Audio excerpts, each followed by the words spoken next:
So this is a Supreme Court building. It was started in 1928. Certainly they had no idea of creating the Supreme Court building with the sense of what was new and modern at the time. This was of course, the style of architecture is called modern. It was streamlined, lots of chrome, lots of mirrors. But this is the old style, marble, and the real stuff too. And 16 enormous columns, as big as anything the Romans ever built. This was finished in 1935. Not at all what we would expect in 1935. So why would they build the Supreme Court to look like an ancient Greek and Roman temple?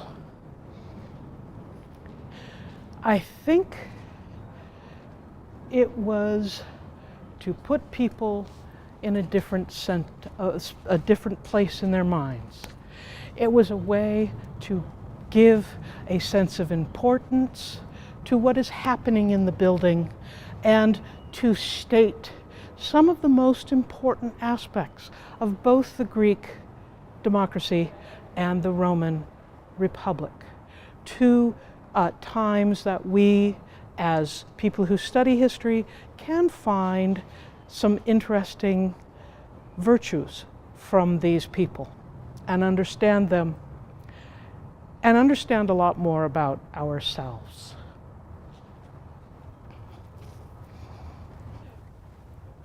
You can tell a lot about a government and its relationship to the people by the access at which people have to the government.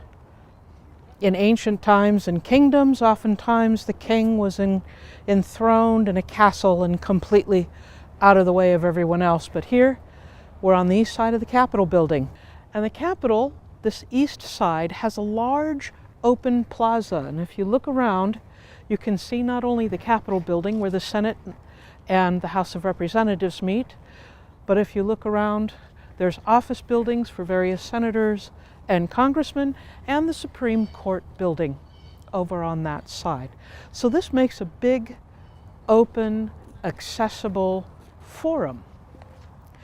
It's much like the Forum in Rome, the ancient Forum, in that it was a combination of government and what the people did, the people's civic duties.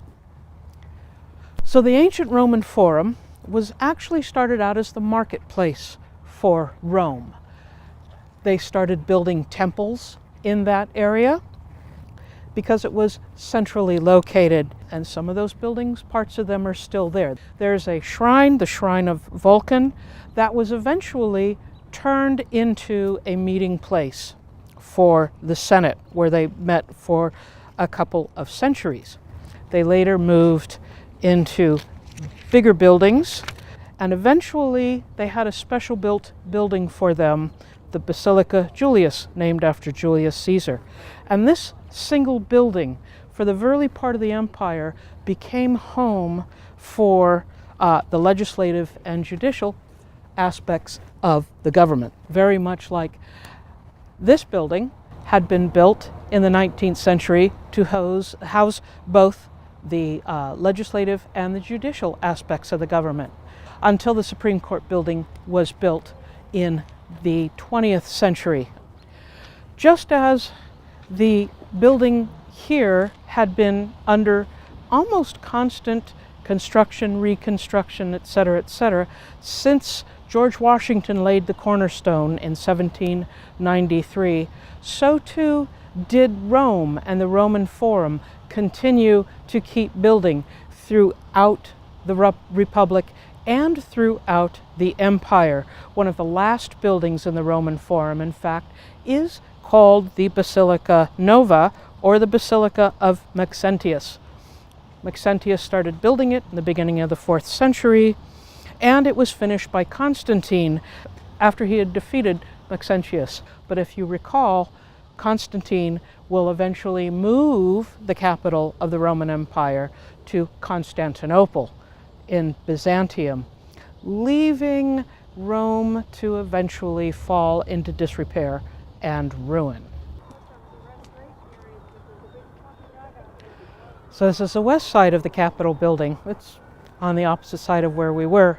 Of course, this is where the president is inaugurated. This is also where a lot of the ceremonial photographs that you see of senators and congressmen happen. So this is really an important ceremonial space that reflects something quite almost sacred to the American people. And when we talk about people, it's not just this building that's important. It's the other space, looking down the National Mall, or as it's also been called, America's front yard. And this space is, of course, completely lined with important museums, arboretums, and other things. And it's reflective of what we value in a secular government. There are no churches lining this large open space, but instead museums devoted to American history and the history of the Native American people and the history of the African American people, etc. But it was a space like the Roman Forum, which was an open space, a big open rectangle like the National Mall. It was surrounded by temples. So in Roman law, the sacred, the religious, and the legislative was very, very tightly interwoven. And in fact, when you're on the Roman Forum, it is very difficult to tell the difference between the two. But one of the really important parts of the Forum, the celebrations that they would have in the Forum, was a triumph. The triumph was for particular generals who had won great battles. And it would be a parade, just like the president gets a parade down Pennsylvania Avenue. In a triumph, you would have all of the booty that had been taken by the soldiers paraded along with animals that might have been taken, along with slaves that were taken, especially high-level slaves. And in front of the triumph would be the chariot that the general was on. And that general would be taken to the streets, people shouting. It would be the most amazing part of pretty much anybody's life. And so that the general would not get too big of a head, too much, as the Greeks would say, hubris, too much pride, there would be a slave that stood directly behind the general. But that slave was to whisper in the general's ear, "You will die someday," in order to remind that general that he is not immortal. This one particular arch shows the sacking of Jerusalem. And we can tell by the things that the soldiers are carrying, especially the important high altar pieces like the menorah. So if you recall the city of Athens, the people lived in the valley, the marketplace was in the valley, all of the legislative work of the democracy was down in the valley. The temples were up on top of the hill. So the civic life of Athens was down amongst the people, and the ritualistic religion was up on top of the hill. In Rome, that's very different. It's turned around. The temples were in the Forum. The marketplace was in the Forum. The legislation was in the Forum. What was on the hills? Palaces. Rich palaces for the wealthy aristocrats, or actually the patriarchs, remember as we'll call them. So the plebeians were down amongst the Forum, the patriarchs, of course, up on top of the various hills. So having the temples and the legislative structure together in ancient Rome said quite a bit about how they felt about their government. Remember, the Romans were extremely conservative. They appreciated the past, they worshiped their ancestors, and they felt that religion was a very important part of their life. The important work of what happens in the Supreme Court deserves a space equally as important as this building. I think the large columns and the giant brass doors are telling us to pay attention. Something momentous is going to happen here. So the Roman Forum tells us one thing about the Romans, about their piety, about their law, about how they ordered their lives. That's more the moral side of the Romans. There's a second side, and that side is the spectacle. It's over here.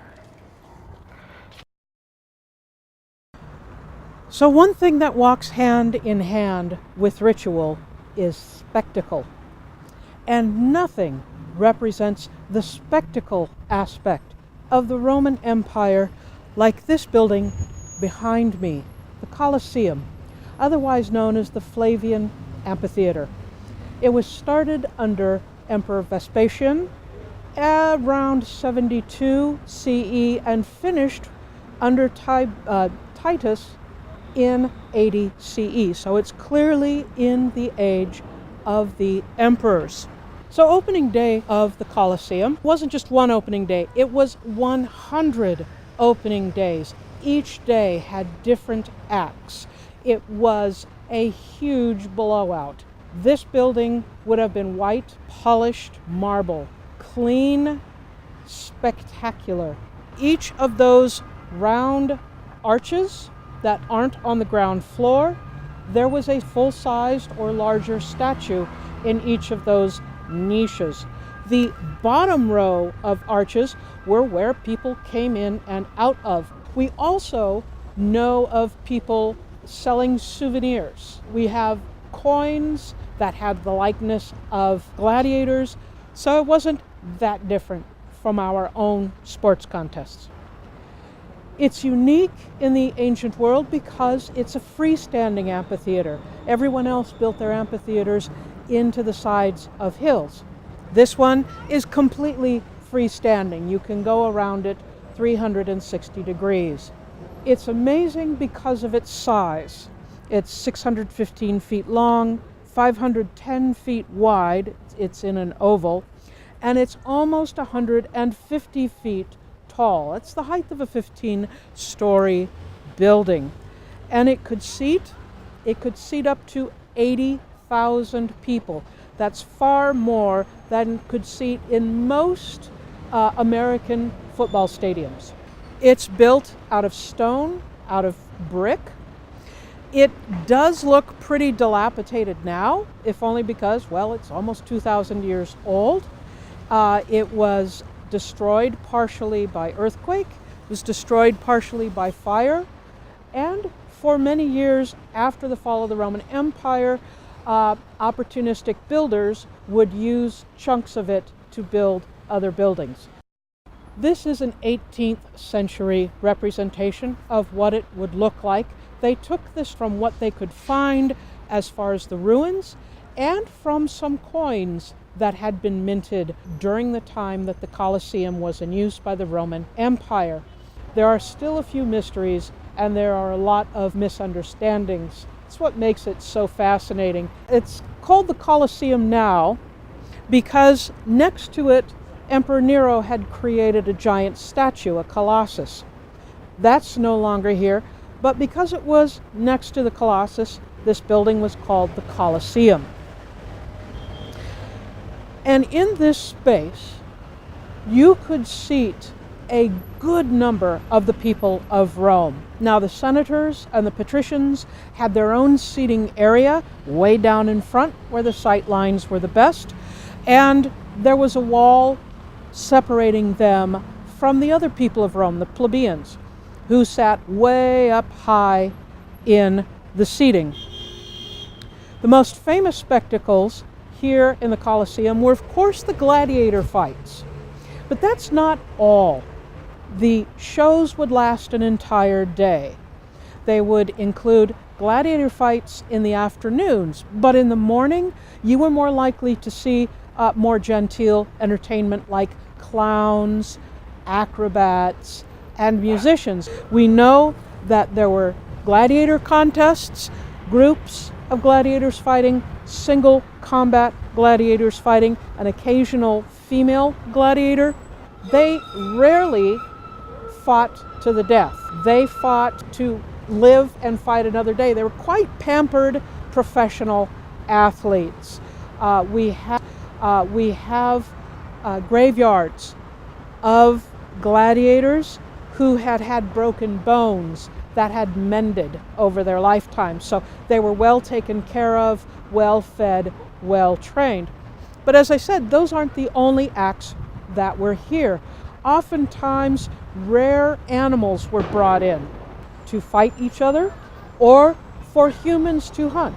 They created a large stage setting with trees, bushes, trying to make it look, like the African savanna. And these were set up during the course of the performance. When the Colosseum was originally built, the floor was, of course, the floor of the ground, spread with sand to soak up the blood. Later on, that floor would be excavated and an entire set of tunnels built underneath. Places where cages where they would hold animals, places where the gladiators would wait until they fought, and places where the sets were kept.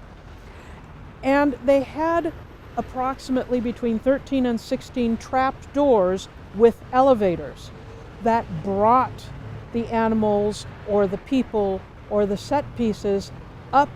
And you can see now there's no floor there, and you can look directly in and see where all of these cells were kept.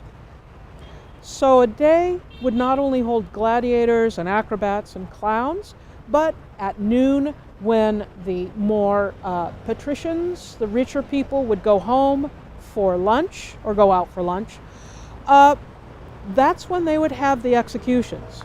And they would have the public executions at a time during the whole presentation of the day. And they would have naked, chained prisoners brought out to be devoured by animals, to be hacked up by gladiators, or on occasion to be executed in a whole bunch of really grotesque but spectacular ways. And people enjoyed this. It's not until Diocletian, very late in the 3rd century CE, when we see Christians wholesale being brought in. So this space existed and was a popular space for a couple of centuries almost before it became this place of martyrdom for Christians. And so what we will see is the Catholic Church in future years came into this space and consecrated it, turned it into a sacred space for the Catholic Church. And so instead of a place of spectacle and violence, it became a place of worship, a sacred space. It's not until the 19th century and an interest first by Napoleon in creating interest in the ancient Roman Empire, and then later in the unification of Italy in the 1870s and 1880s, when it becomes a national symbol. It will from that point on become an important symbol for the leadership of Italy. So it stays always a Roman space. but it will change its meaning over the course of centuries.